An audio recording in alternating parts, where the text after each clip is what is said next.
All right, test 1, section 2. Here we go, 23 through 33. This one is about, looks like office spaces, co-working spaces and things like that. But here we go. Number 23 is one of those grammar type questions. So the sentence itself, again, starts off here right at the novelty.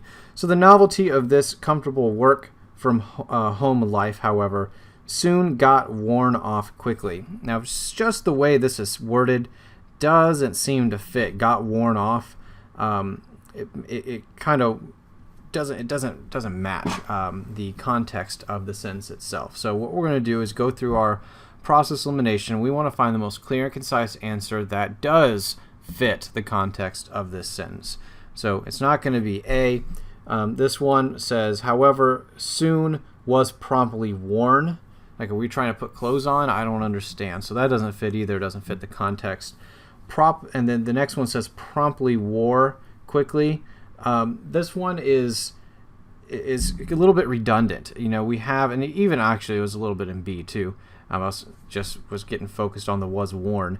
But we have the word soon that was already in here. Do we need that? No, because we have the word quickly, just like we have the word promptly, quickly. They kind of mean the same thing. They're all kind of redundant. So D is not redundant. So D is going to be the best answer because it says, however, it wore off quickly. So D is going to be, as I said, not redundant, and it makes sense. It fits the context of the sentence. So that's going to be 23. Number 24.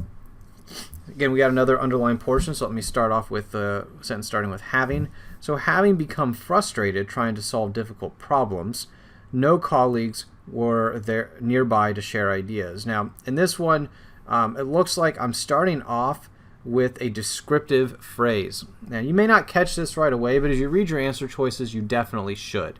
If you start a sentence off with a descriptive phrase, a modifying phrase, it modifies the subject of the sentence, describes the subject. It should be modifier, comma, thing being described. Again, the structure is modifier, comma, thing being described. And that's what I currently have right now. I have this descriptive phrase. Now you want to figure out, who are we talking about? So in this case, having become frustrated trying to solve difficult problems, we're talking about colleagues, ideas, or the author, the person. Well, if you read the other sentences, you'll see they're talking about I. They're saying I. So we should still be saying I. He says, I read. So we're saying I. So D is going to be the one that fits that. You can see having become frustrated trying to solve difficult problems, comma, I missed having colleagues nearby to consult. So 24 is going to be D. 25 is just going to be more of an idiomatic phrase, it looks like, using the proper prepositions and things. It says, it was during this time that I read an article into working. You don't read an article into something. You read an article about something. That would fit. Not upon something. You don't read an article for. You could read for something, but in the context of the sentence, about is the one that's going to fit. So 25 is going to be B. Next up, we have 26. Oop, there we go. And this one, it looks like we're testing. Looks like we have some colons here and some comma usage. Now, one of the things that I want to tell you right now that you would know not to pick B or C is that they have the phrase such as and a colon. A colon basically means such as if you're doing a list. So that's going to be redundant right off the bat. And I haven't even read the context of the sentence because it doesn't really matter. You can say such as with a comma, so that could possibly be it. But it's not going to be B or C. So just be aware of that right off the bat so you don't waste your time looking at them. Okay, so with 26, it says the spaces are usually stocked with standard office equipment, such as photocopiers, printers, and fax machines. Now, the difference between A and D is the comma. Now, once we say such as, if we put two commas around it, it's almost saying that's a non-essential clause, which it really is an essential clause because we're listing something. We're not using a colon. We are saying such as because we're about to do a list and we're not using a colon to state that list.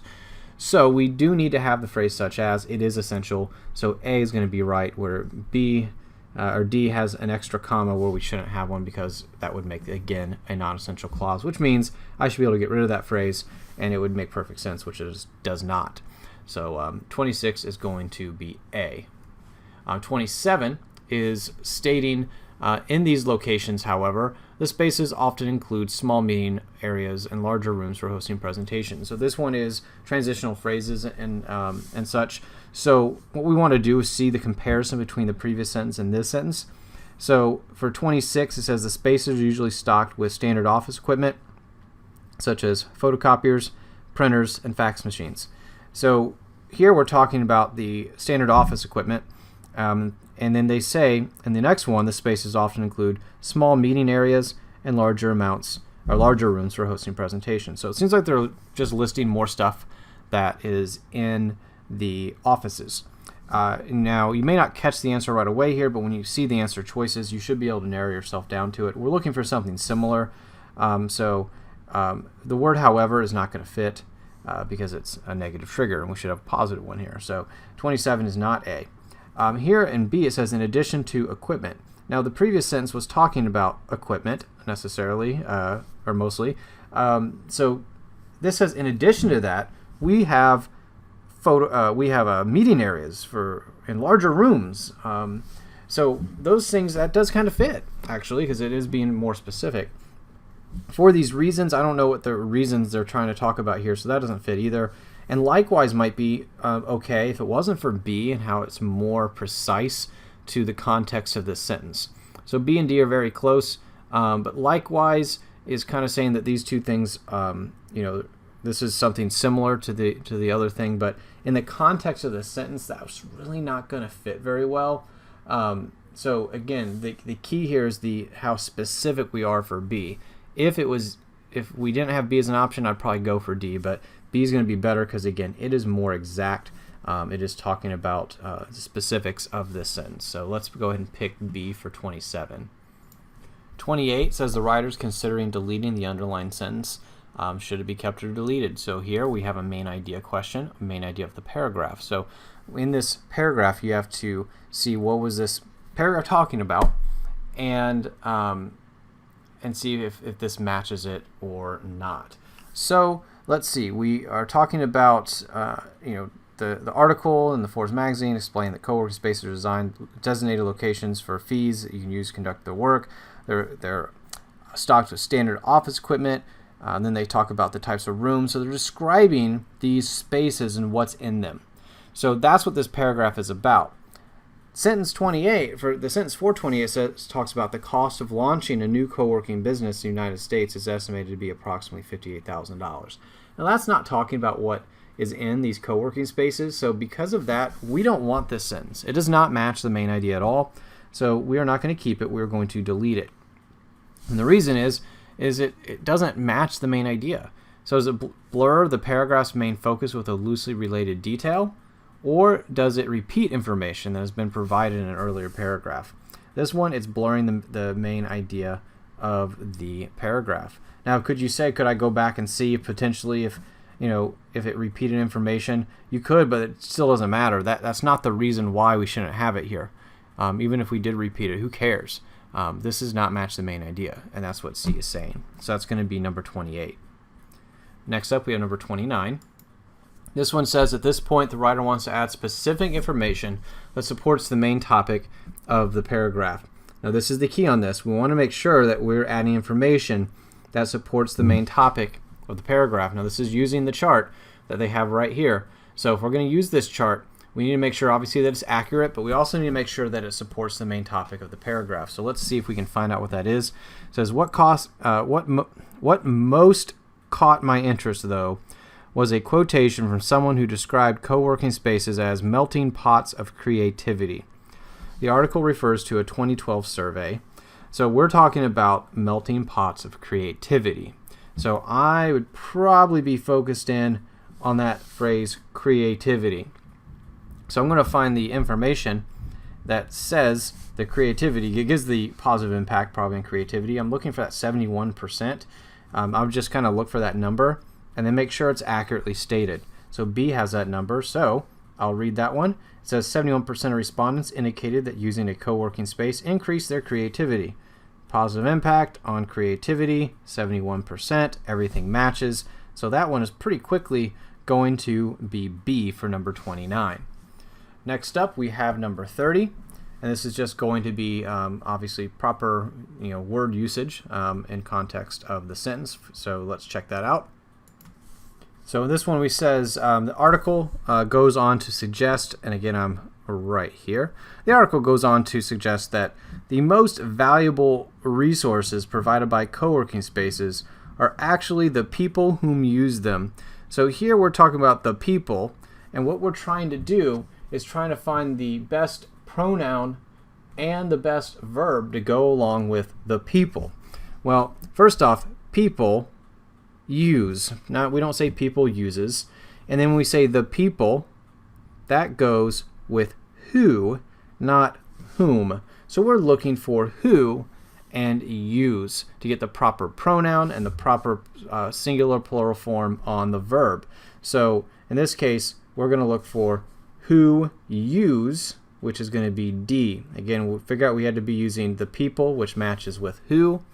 Then we have to know people, again, are plural. So the plural form of the verb here is going to be use and not uses. So 30 is going to be D. Next up, we have number 31.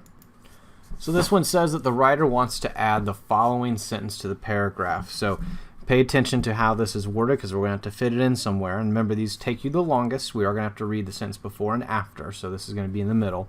So after filling out a simple registration form and taking a quick tour of the facility, I took a seat at a table and got right to work. So this is where he's going to begin working, potentially. So before that, he's not working. He hasn't filled out the registration form yet. And then after that sentence, he's working. So, there's a big jump there from not working to working, and then we have to transition between those two.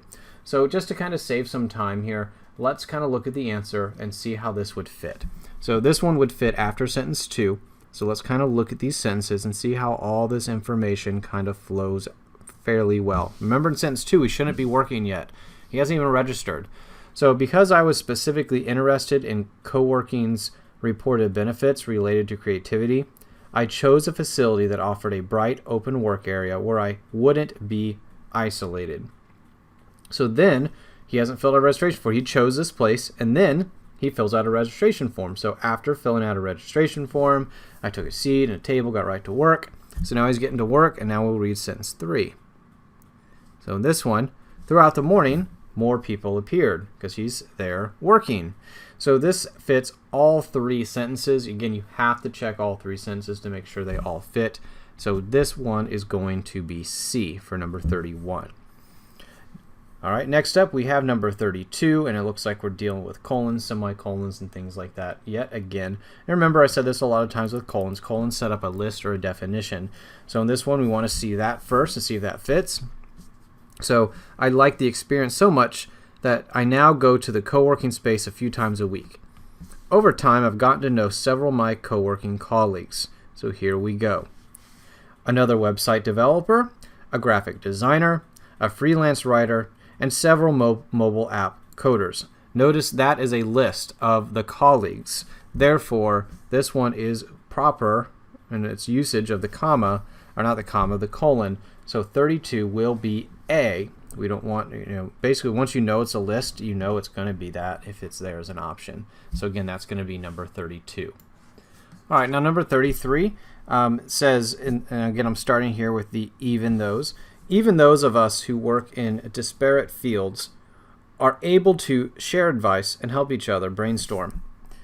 So in this sentence, what we want to do, there's 2 things here. They're testing a little bit of what's called register. We want to match the tone of the passage with the words that we use. We don't want to be too formal. We don't want to be too informal. So in this one, when we have phrases that we share advice or give some wisdom or proclaim our opinions, those words are a little bit too formal for the tone of this passage. So that, again, is way too formal. So we're going to get rid of those 2.